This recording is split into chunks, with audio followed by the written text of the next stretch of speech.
Volunteer force کیوں میں نے فیصلہ کیا کہ ہمیں اس کی ضرورت ہے؟ اس لیے کہ جو پاکستان کے سامنے چیلنج ہے، چیلنج کیوں ہے؟ چیلنج اس لیے ہے کہ ایک دنیا کے اندر پینڈیمک جسے کہتے ہیں، ایک ایسی وائرس نکلی جس کی وجہ سے ساری دنیا کے اندر وہ قدم اٹھانے پڑے جو پچھلے 100 سال میں کسی ملک کو نہیں اٹھانے پڑے، مطلب کہ لاک ڈاؤن کرنا پڑا۔ یہ جو وائرس کے پھیلنے سے اس کو روکنے کے لیے جو لاک ڈاؤن کیا، سب سے بڑے مسئلے ہمارے ملک میں اس لاک ڈاؤن کی وجہ سے، اور اس لاک ڈاؤن کی وجہ سے جو اثرات عام آدمی کے اوپر گئے، غریب لوگوں کے اوپر گئے، تنخواہ دار پہ گئے، جو دہاڑی دار تھا، جو چھوٹے لوگ تھے، جو چھابڑی والے تھے، یہ سارا ایک بہت بڑا طبقہ متاثر ہو گیا۔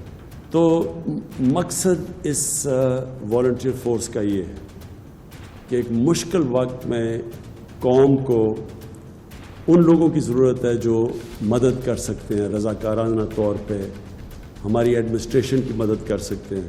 ہم کیوں لاک ڈاؤن کو کھول رہے ہیں میں آپ کو بتا چکا ہوں کہ بہت زیادہ لوگ متاثر ہو چکے ہیں لاک ڈاؤن سے، نوکریاں چلی گئی ہیں، وہ طبقہ جو کہ صرف دہاڑی دار تھے، جو گزارا کرتے تھے، جو پیسہ آتا تھا اس سے بچوں کا پیٹ پالنے سے، وہ سب مشکل میں پڑ گئے۔ تو اس لیے جو ہم جب لاک ڈاؤن کھولیں گے تو تاکہ لوگوں کو نوکریاں ملیں واپس، لیکن ہمیں پتہ ہے کہ اگر ہم نے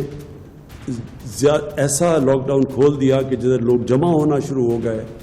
اور جو ہم ایس او پیز یعنی جو شرائط ہم رکھ رہے ہیں لاک ڈاؤن کھولنے کے لیے، اگر لوگوں نے ان کے اوپر عمل نہ کیا تو خطرہ یہ ہے کہ پھر سے یہ ایک کرونا تیزی سے پھیلے گی، کیونکہ اب تھوڑی لیول ہو گئی ہے۔ تو اگر وہ پھر سے پھیلی تو اس کا پھر خدشہ یہ ہے کہ پھر سے ہمیں لاک ڈاؤن کی طرف جانا پڑے گا۔